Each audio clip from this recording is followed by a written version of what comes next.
ఆలూరు నియోజకవర్గం ఎంతో వెనకబడిన ప్రాంతం అని చెప్పేసి 2014, 19లోనే సార్ కూడా ఈ వేదవతి ప్రాజెక్టు మనకు ఇస్తే దాదాపుగా 80,000 ఎకరాలకు ఆలూరు నియోజకవర్గంకి సాగునీరైతేనేమి, తాగునీరుకి ఇబ్బంది లేకుండా ఉంటుందని చెప్పేసి ఆ రోజు 2014, 19లోనే ఆయన ముఖ్యమంత్రిగా ఉన్నప్పుడు దాదాపుగా 200 కోట్ల ఫండ్స్ కూడా రిలీజ్ చేయడం జరిగింది. కానీ తర్వాత వచ్చిన ఈ వైసీపీ ప్రభుత్వం జగన్మోహన్ రెడ్డి అది కూడా పక్కన పెట్టడం జరిగింది. కానీ మన ముఖ్యమంత్రి మళ్ళీ ఇప్పుడు ఈ ప్రాజెక్టు ఇస్తేనే ఆలూరు నియోజకవర్గం ఎంతో అభివృద్ధి చెందుతుందనే దిశగా కూడా ఎప్పటికప్పుడు కూడా రివ్యూ మీటింగ్స్ పెట్టి కూడా madam incharge minister Nimmala Ramanaidu garu, అలాగే కలెక్టర్ మేడం జేసీ గారి ద్వారా కూడా ఎప్పుడప్పుడు కూడా రివ్యూ మీటింగ్ పెట్టి ఈ ప్రాజెక్టును తొందరగా కూడా 2028కి కంప్లీట్ చేసే విధంగా కూడా అన్ని ప్రణాళికలన్నీ కూడా సిద్ధం చేయడం జరిగింది. దానికి మేడం గారు, కలెక్టర్ మేడం గారు, జేసీ గారు కూడా ఫాస్ట్గా కూడా ఈ ప్రాజెక్ట్ని కంప్లీట్ చేసి ఇక్కడ ఉన్న ప్రజలకు ఇబ్బందులు కలగకుండా ఉండాలని చెప్పేసి చేస్తున్నారు.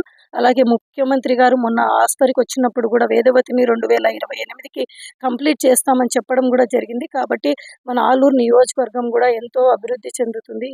ఈ ప్రాజెక్ట్ కంప్లీట్ అయితే కూడా అన్ని ఇబ్బందులు కూడా తొలుగుతాయి. దీనికి మా ఆలూరు నియోజకవర్గ ప్రజల తరపున, మా తరపున, మా కూటమి నాయకులందరి తరపున ముఖ్యమంత్రి చంద్రబాబు నాయుడు గారికి, అలాగే ఇరిగేషన్ శాఖ మంత్రి నిమ్మల రామనాయుడు సార్కి, అలాగే కలెక్టర్ మేడం జేసీ గారికి అందరికీ కూడా కృతజ్ఞతలు తెలియజేస్తున్నాను.